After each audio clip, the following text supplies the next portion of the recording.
Hello and welcome back again to my YouTube channel, The Mommy Jaja Vlogs. For today's video, magbabahagi ako ng pampaswerte, pangkalahatang pampaswerte. Kung kayo ba ay may pangarap sa buhay, meron kayong mga ninanais na makamit para sa inyong sarili at para sa inyong pamilya. Kung kayo ba ay nagnanais na magkaroon ng maraming pera, magkaroon ng bahay, magkaroon ng sasakyan, umunlad at mapalaki ninyo ang inyong mga negosyo, magkaroon kayo ng good health, nag-aasam kayo ng love life, nagwi-wish kayo ng swerte sa pera, swerte sa negosyo, swerte sa buhay, magkaroon ng prosperity, ng abundance, ng wealth, at datnan kayo ng siksik, liglig at umaapaw na biyaya. At kung kayo ay merong mga pinapangarap sa buhay, mga gusto nyong makamit, gawin lamang ang ibabahagi kong pamamaraan. Kumuha lamang ng papel at ballpen at isusulat mo ang date at ang iyong pangalan. Susulat ka ngayon sa universe.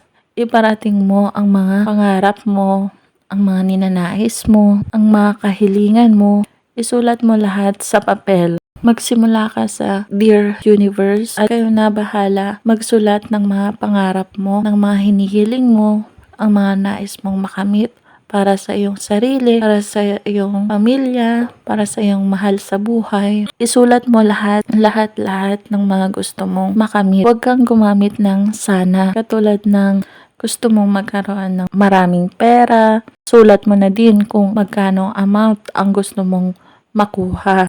Kung gusto mong magkaroon ng malaking sweldo sa iyong trabaho, magkaroon ng bahay, magkaroon ka ng sasakyan, magkaroon ng maraming customers, dagsain ka ng maraming customers, lumaki ang iyong benta, ang iyong kita sa iyong negosyo. Kung gusto mo na magkaroon ng maraming subscribers, maraming views sa iyong YouTube channel, at kung gusto mong gumaling ang mga sakit, magkaroon ka din ng good health para sa iyong sarili at para sa buong pamilya, magkaroon ng prosperity, abundance, wealth, mga siksik, liglig at umaapaw na biyaya, at maging masaya ang iyong love life, makahanap ka na ng love life, ng totoong magmamahal at mag-aalaga sa iyo, magkaroon ka ng true happiness, peace of mind. Kayo na bahala magsulat kung ano pa yung mga gusto nyong idagdag na mga kahilingan nyo, mga ninanais ninyo, mga gusto nyong makamit para sa inyong buhay. Isulat lamang sa papel para kayong nagsusulat sa universe na ganito ang mga gusto nyong makamit. Ito ang mga pangarap nyo, ito ang mga kahilingan nyo. At pagkatapos, sa baba nito ay magpasalamat sa universe. Sulat ang thank you universe for all the blessings, ganon. At saka ninyo pirmahan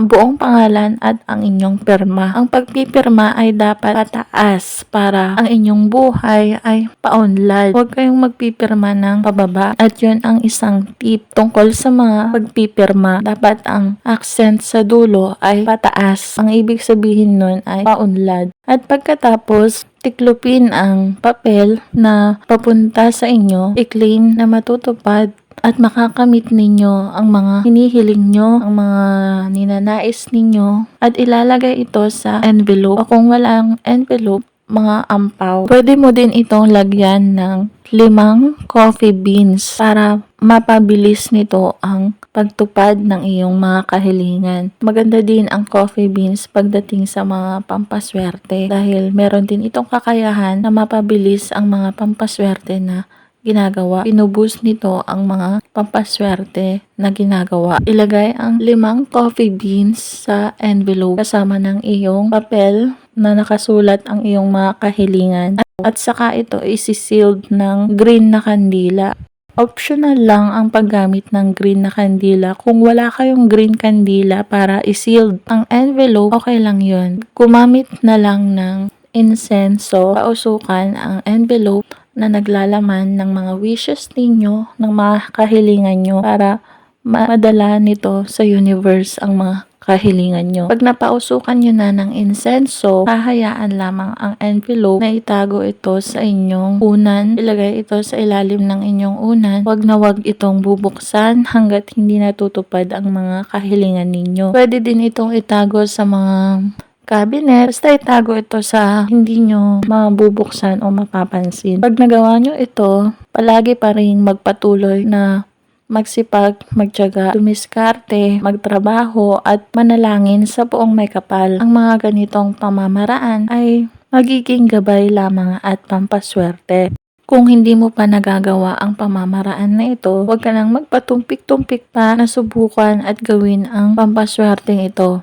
Talagang epektibo ito, tunay na mabisa kapag inyong ginawa. Basta samahan nyo ito ng 100% na paniniwala, maging positibo at alisin ang mga negatibo mong naiisip, alisin ang mga sama ng loob, mga galit, magpaka-positibo ka at paniwalaan mo ang mga pampaswerte na iyong ginagawa. Gawin mo ito ang pagsusulat ng iyong mga kahilingan dahil tunay na epektibo ito at magugulat ka sa resulta dahil nakakatupad talaga ito ng kahilingan. At yun lamang po ang video ito. Kung nagustuhan ang video ito, mag-like at mag-subscribe na para maging updated sa mga next video na i-upload tungkol sa mga pampaswerteng bagay-bagay.